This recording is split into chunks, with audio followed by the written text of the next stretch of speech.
আসসালামু আলাইকুম। সবাই কেমন আছেন? আশা রাখছি অনেক ভালো আছেন। আজকে দুটো রেসিপি একই ভিডিওতে করে দেখাবো। আর ইতিমধ্যে আপনারা বুঝে গেছেন যে আমি কি করতে চাচ্ছি। আসলে এখন টমেটো আলু বাজারে সাশ্রয়ে পাওয়া যায়, তো আজকে এই দুটো দিয়েই রান্না করে দেখাবো। আর একবেলা এই দুটো হলেই, আর কিছু না হলেও চলবে। তো আসুন দেখে নিই তার জন্য পুরো রেসিপি। আর এখানে প্রথমে আমি করে দেখাবো টমেটোর খাটা। তো টমেটোর খাটা করার জন্য প্রথমেই টমেটো নিয়ে নিয়েছি। আর টমেটোগুলো একটু পাকা দেখে নিলে, টমেটোর কালার যদি ভালো থাকে সেক্ষেত্রে টমেটোর খাটার কালারটাও অনেক ভালো দেখায়। টমেটোগুলো আপনারা চাইলে এরকম ছোট ছোট করেও কাটে নিতে পারেন, আবার এর থেকে একটু বড় করে কাটলেও সমস্যা নেই, আপনাদের পছন্দ অনুযায়ী করে নেবেন। তো আমি এখানে ছোট ছোট করেই কাটছি। কাটার পরে দিয়ে দিলাম লবণ, হলুদ, গুঁড়ো মরিচ আর রান্না করার তেল। সবগুলো একটু নাড়ে চাড়ে টমেটোগুলোর সাথে মাখা মাখা করে নেব। এখন দিয়ে দিব ঢাকনা। কিছুক্ষণ পরে ঢাকনাটা তুলে আবার একটু নাড়ে চাড়ে দেব, যেন সবগুলো আবার ভালো মতো একটু লাগে বা মিক্স হয় এরকম। আবার ঢাকনা দিয়ে কিছুক্ষণ জ্বালানোর পর আবার ফিরে আসলাম। এখন টমেটো থেকে অনেক পানি বের হয়ে গেছে, আর এই পানিটা আমরা শুকাই নেব অনেকটাই, কষানোর মতো। এই টমেটোটা হালকা আছে, যত ভালোভাবে কষাবেন টমেটোর খাটাটা খেতে ততই ভালো লাগবে। দেখুন আমি অল্প জালে একটু সময় নিয়ে টমেটোটা কষায় নিচ্ছি।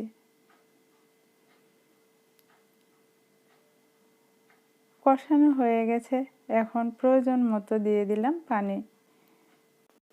পানিটা ফুটে ওঠার জন্য ঢাকনা দিয়ে দিলাম। আর এইদিকে আমি ভাতের সাথে কিছু আলু ভালোভাবে ধুয়ে রাইস কুকারের চালনিতে দিয়ে ঢাকনা দিয়ে দিলাম সিদ্ধ হওয়ার জন্য। আর খাটার পানিটাও এদিকে ফুটে উঠছে। এখন দিয়ে দিব কুচানো কিছু পরিমাণে আদা। আদাটা দেওয়ার পরে আরও বেশ কিছুক্ষণ খাটাটাকে জ্বালায় নিতে হবে, যেন পানিটা টমেটোর সাথে ভালো মতো মিক্স হয়ে যায়। আর এইদিকে ছোট একটা প্যানে আমি বাগার দিয়ে নেব। তার জন্য তেজপাতা, মিষ্টি মৌরি, কালো জিরা, জিরা, রাঁধুনি,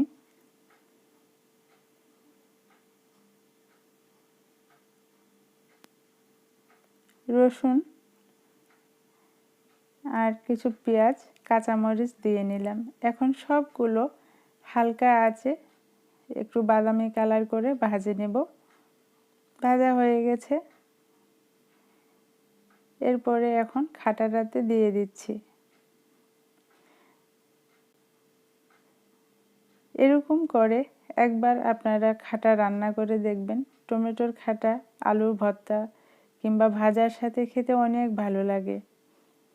হয়ে গেছে, আমি চুলাটা অফ করে দিলাম। আর এদিকে আলুগুলো সিদ্ধ হয়ে গেছে, খোসা ছাড়াই নেব এখন। আর আলুর খোসাগুলো গরম থাকা অবস্থায় একটু ছাড়ানোর চেষ্টা করবেন, তাহলে আলুর ভর্তাটা নরম হবে না, আলুর ভর্তাটা শক্ত শক্ত হবে। যদি গরম অবস্থায় আলুর খোসা ছাড়াই সাথে সাথে ভাঙে নেওয়া যায়। তো সবগুলোই আমার খোসা ছাড়ানো হয়ে গেছে, এখন আমি ম্যাশ করে নিচ্ছি।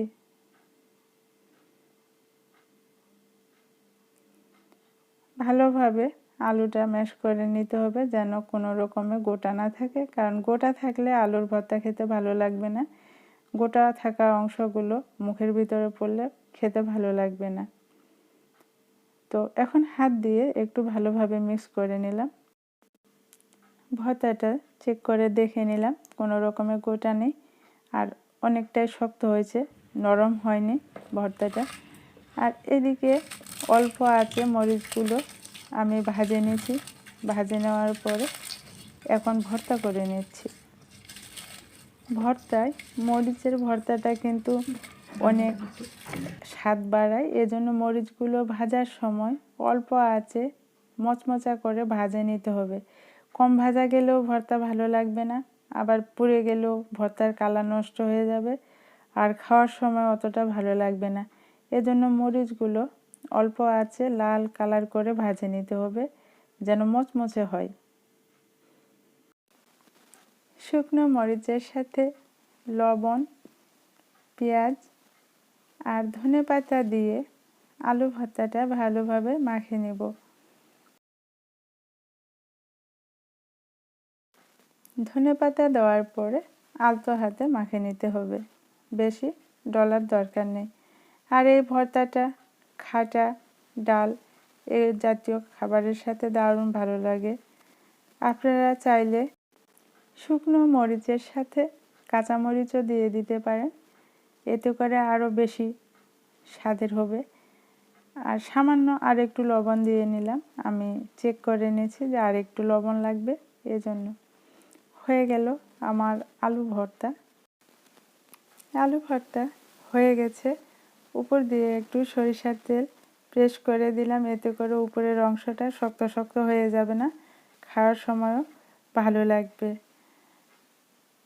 এখন অন্য একটা প্লেটে করে আলু ভর্তাটা তুলে নিলাম। অন্য একটা বাটিতে টমেটোর খাটাটাও তুলে নিচ্ছি। আলুর ভর্তা, টমেটোর খাটার এই রেসিপিটা আপনাদের কাছে কেমন লাগছে? যদি ভালো লাগে তাহলে একটা লাইক দিয়ে দিবেন। আর যারা এখনও আমার ইউটিউব চ্যানেলটা সাবস্ক্রাইব করেননি, সাবস্ক্রাইব করে পাশে থাকার অনুরোধ রইল।